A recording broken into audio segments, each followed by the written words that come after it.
ওখানে ভোটারের নাম লেখা থাকলো, পরিচয় লেখা থাকলো, কত নম্বর পার্ট নম্বর সিরিয়াল। এবার এই যে ঘর দেখছেন, এখানে কি পূরণ করতে হবে?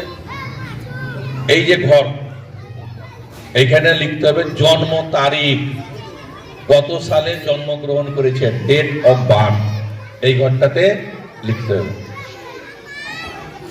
এটা পূরণ হলো। এখানে কি লিখতে হবে? আধার নম্বর। আপনি দিতেও পারেন, নাও দিতে পারেন, দিতে হবে এরকম কোনো বাধ্যবাধকতা নেই, তবে না দিলেই ভালো, কারণ আপনার সব তথ্যটা কারেকশন হয়ে যাবে, লিঙ্ক হয়ে যাবে। এইখানে মোবাইল নম্বর, আপনি এখানে লিখবেন আপনি যে মোবাইলটা ব্যবহার করছেন, মোবাইল নম্বর, বুঝতে পারলাম? এইখানে কি লিখবেন? গার্জেনের নাম, ফাদার্স বা গার্জেন, ফাদার্স বা গার্জেন, মানে 2025-এর যে ভোটার তালিকা আছে সেখানে দেখবেন যে গার্জেন বা পিতার নাম লেখা আছে। গার্জেন কেন লেখা আছে? গার্জেন কেন? পিতা বা পিতা আছে, গার্জেন আছে, তো গার্জেন কেন লেখা থাকলো?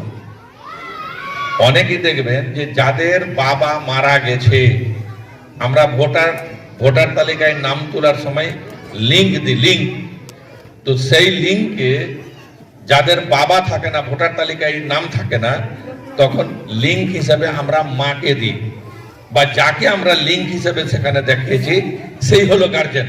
তাহলে ভোটার তালিকায় যে নামটা আছে এইখানে কিন্তু তার নামটা হবে।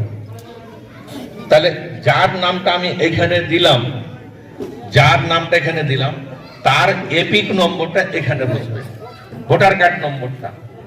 তারপরে মায়ের, এখানে মায়ের নাম, আবার মায়ের যদি এপিক নম্বর থাকে তাহলে এইখানে এপিক নম্বরটা দিতে হবে। যদি না থাকে কোনো গল্প নেই, না থাকলে দেওয়ার কোনো প্রয়োজন নেই। আবার এখানে কি আছে? স্পাউস, স্পাউস মানে কি? স্বামী স্ত্রী। তাহলে স্বামী স্ত্রী, স্বামী যদি ভোটার হয়, ধরেন আমি কি বললাম, ওই যে উপরে যদি ভোটার না স্বামী থাকে, তাহলে এই জায়গাটাই স্ত্রীর নামটা হবে স্ত্রী। আবার যদি স্ত্রী যদি ভোটার হয় তাহলে এই জায়গাটাই নাম হবে স্বামীর।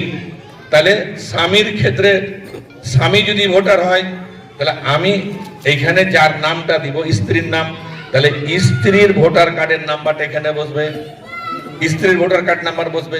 আবার ভোটার যদি স্ত্রী হয় তাহলে স্বামীর ভোটার নম্বরটা এখানে বসবে, আর স্বামীর নামটা এখানে বসবে। ক্লিয়ার? নেক্সট করো।